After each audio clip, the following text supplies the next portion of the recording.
Eu preciso responder o pastor no que ele falou, que eu afirmei sobre Jesus ser a rosa de Saron. Vocês podem voltar o vídeo aí, e eu falei que isso é um erro, né, de uma interpretação forçada ao longo dos séculos por aqueles que usam o método alegórico.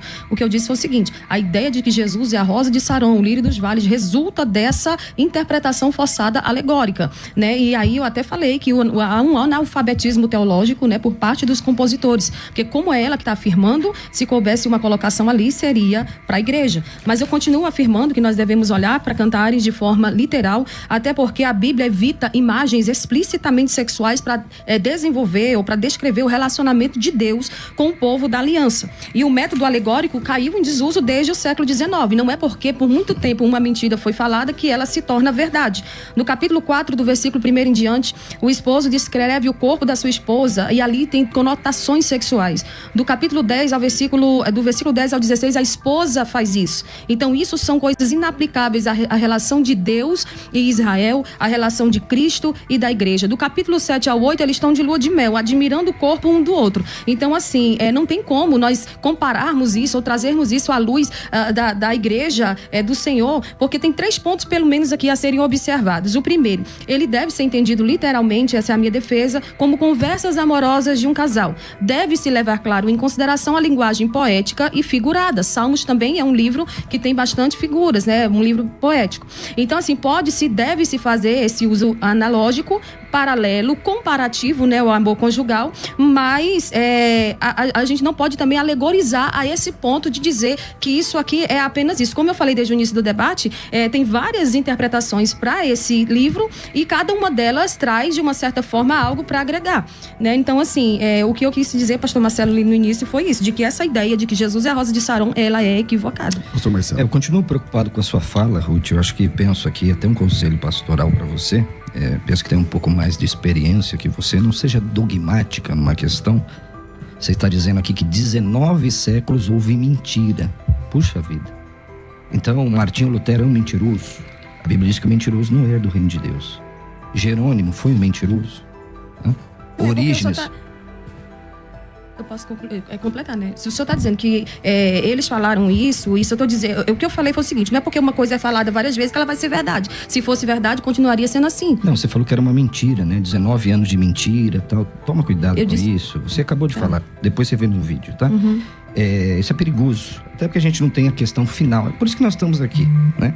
Eu debato ideias, eu não debato pessoas, né? E se eu pensasse como você, eu não estaria aqui. Tá certo, pastor César? Eu acho que você não pode fechar uma questão de 19 séculos, dizer que é uma mentira. Você está batendo toda hora nessa tecla aqui, que é uma heresia. Quer dizer, 19 séculos de mentira. Aí descobriram a verdade no início do século 19 e 20, dizendo: olha, é a melhor interpretação de Cantares. Isso é perigoso, né? Toma cuidado com isso, tá certo? Eu continuo advogando aqui que tem que ser literal. Por exemplo, eu quero ouvir a sua opinião. Eu vi que você se preparou para o debate. Parabéns. Você advoga que tem que ser literal? Perdão, é simbólico, né? É simbólico e alegórico. Como é que você interpretaria esse texto aqui, Ruth? Por favor, Cantares 3:6. Se é uma interpretação literal, que é isso que sobe do deserto? O deserto aqui é literal ou é figurado? Como colunas de fumaça, perfumada de mirra, de incenso e de toda sorte de pós aromáticos do mercador. O deserto aqui é literal? Sim, ele está simplesmente fazendo referência à chegada da sua amada, né? Quem é essa que vem do deserto? Ele está fazendo referência à chegada dela, é apenas isso. E os produtos aí que está no texto aí, são literais também? Onde ela buscou esses produtos? Não, aqui está dizendo que ela está perfumada de mirra, de incenso, de toda sorte, de pós aromáticos. O que seria isso? É como se hoje eu chegasse usando um perfume. Uma pergunta, missionário. Se o texto é lido apenas literalmente... Desculpa, já estou ficando gripado e evitando de espirrar. Se o texto é lido apenas literalmente... Qual seria a lição espiritual daí? Esse livro não tem nenhuma lição espiritual? Tem uma lição espiritual. Qual seria? Muito forte, inclusive, para noivos, para casais, né? De que eles devem prezar pelo matrimônio, pela conversa, pelo amor, pela procura, pela busca, pela entrega um ao outro. São lições de relacionamento, né? Sim, qual a lição espiritual? Esse livro se trata disso. A espiritualidade assim, do texto, ele se acha como? Não, então, como eu falei, você pode olhar sim também para esse livro como um relacionamento relacionamento de Cristo com a igreja. O que não pode fazer muitas alegorias. Então, de uma certa forma, o relacionamento do homem com a mulher aponta para o relacionamento de Cristo com a igreja, como Paulo disse em Efésios capítulo 5. Então, é um relacionamento espiritual. À medida que eu lido com meu esposo, que eu amo, que ele me ama, que ele demonstra esse amor, nós estamos sim também agindo de uma forma espiritual. Sobre a questão ali da mentira, assim, pastor, o que eu quis dizer é o seguinte: uma interpretação errada é uma mentira inconsistente e sem um propósito, né? Na verdade, inconsciente, sem um propósito de enganar ninguém. Eu não estou dizendo que eles mentiram para enganar a pessoa. O que eu estou querendo dizer é que, assim, ao meu ver, não estou batendo martelo dizendo que é isso e pronto. Ao meu ver, a forma correta de interpretar o livro de Cântico dos Cânticos é literal, porque ali mostra uma conversa entre um homem e uma mulher que estão apaixonados. Eu já vi, pastor César, eu fui numa vez num encontro de casais e o pastor lá afirmando que é o homem, quando coloca a mão na fresta, ali ele estava pegando as partes íntimas da esposa. Então, assim, isso é algo assim que não tem nada que corrobora para que isso realmente seja verídico, né? Então, não assim, ele interpretou corretamente. ele estava pegando nas partes íntimas da mulher. Se você está interpretando o texto de Cântico dessa forma, isso é uma verdade. Não, ele não é literal? estava. Não é o texto que você está dizendo que é literal? Não, ele está falando que colocou a mão na fresta. A fresta era uma fresta da porta, não era nas partes íntimas da mulher. E qual que é a Mas simbologia? tem momentos que é na parte íntima da mulher. Se você estudar o original hebraico, Por exemplo, esse texto aí remete, com muito respeito, nós estamos falando isso, aos órgãos genitais da mulher. Que suavizou. Você está vendo aí? É como a gente tem que saber interpretar. Porque o que é pegar a mão na porta? Isso aí é uma linguagem, pastor Sérgio, de aproximação.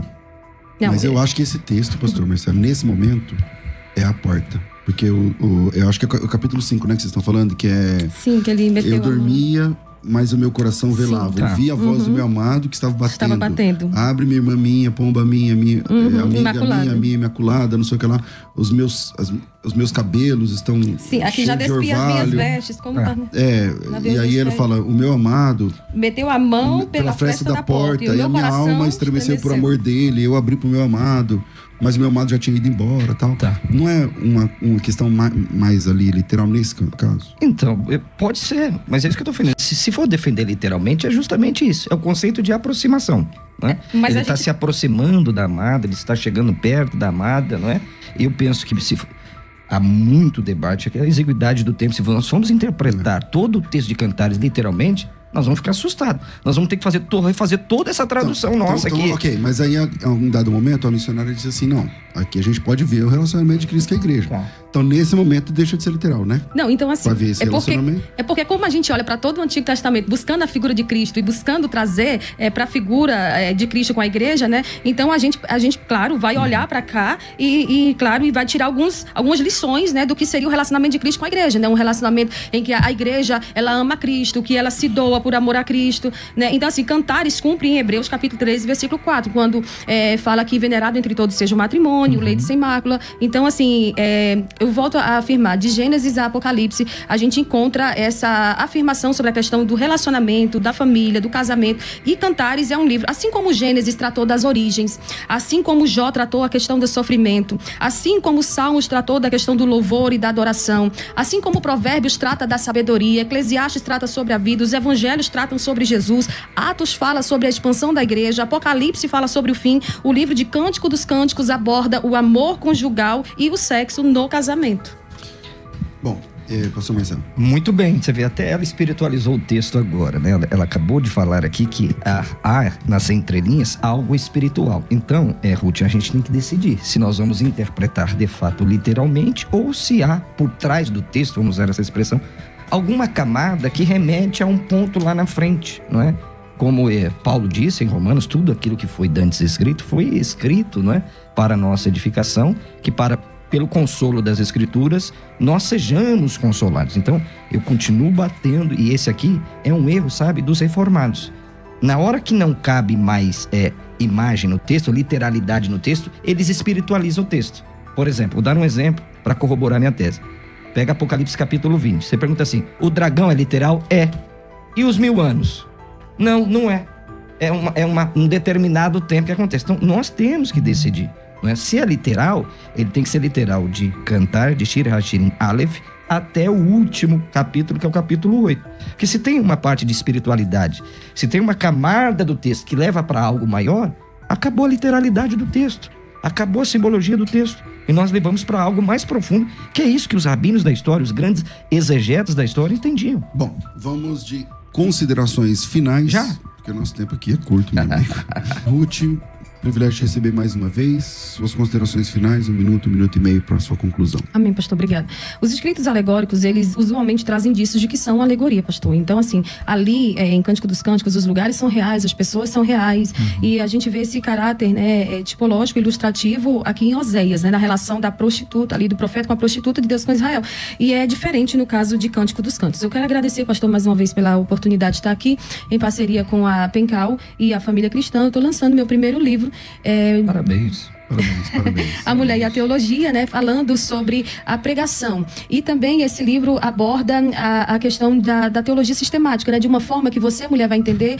E esse livro aqui, pastor, é para o senhor. E assim obrigado. como o senhor, pastor Marcelo, me deu um livro no meu primeiro debate, eu lhe dou esse aqui também, de coração. Parabéns. Receba. Muito obrigado, que alegria. É uma honra estar aqui com vocês. Vocês estão muito além de mim em termos de conhecimento, eu reconheço.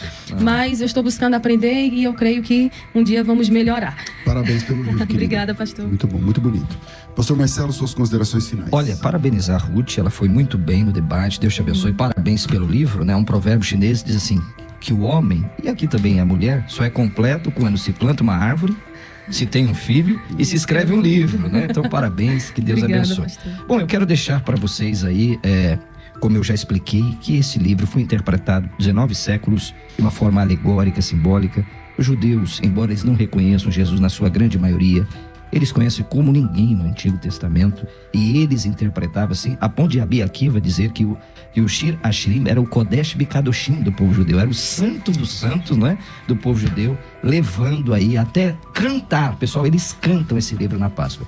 Deixar para você também aqui o meu livro, está em pré-venda, eu vou fazer aqui rapidinho, pastor César, um relançamento. É o meu primeiro livro, Os Produtos do Mercador, foi o primeiro livro que eu escrevi. Tem o prefácio de Gesiel Gomes, e você pode adquirir por R$ 59,90. Vai chegar da gráfica semana que vem, R$ 59,90. Os Produtos do Mercador é uma análise inédita de Cantares 3:6. E deixar para que vocês nos sigam nas redes sociais, Marcelo Hebraísta. Siga lá agora, Marcelo Hebraísta, porque é Instagram, é Telegram, é Billy Graham. E um abraço para o meu amigo pastor Robson e o pastor Silas de Almeida. Obrigado, pastor César. Eu que agradeço, pastor Marcelo. Eu que agradeço, missionária Ruth. Finalizando esse bate-papo nosso, esse debate sobre o tema, né?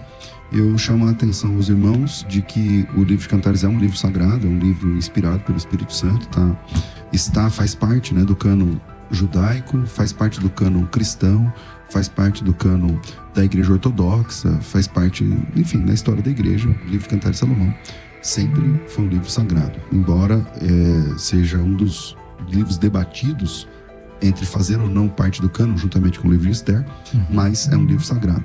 E eu acho que a melhor proposta é você ler o livro literalmente, numa primeira camada, porque é o que está escrito no texto, buscando interpretá-lo espiritualmente, quais são as figuras ali, como você aplica isso na sua vida. Talvez essa seja uma boa ideia para você que está em busca de resolver essa dúvida, que é a proposta desse debate.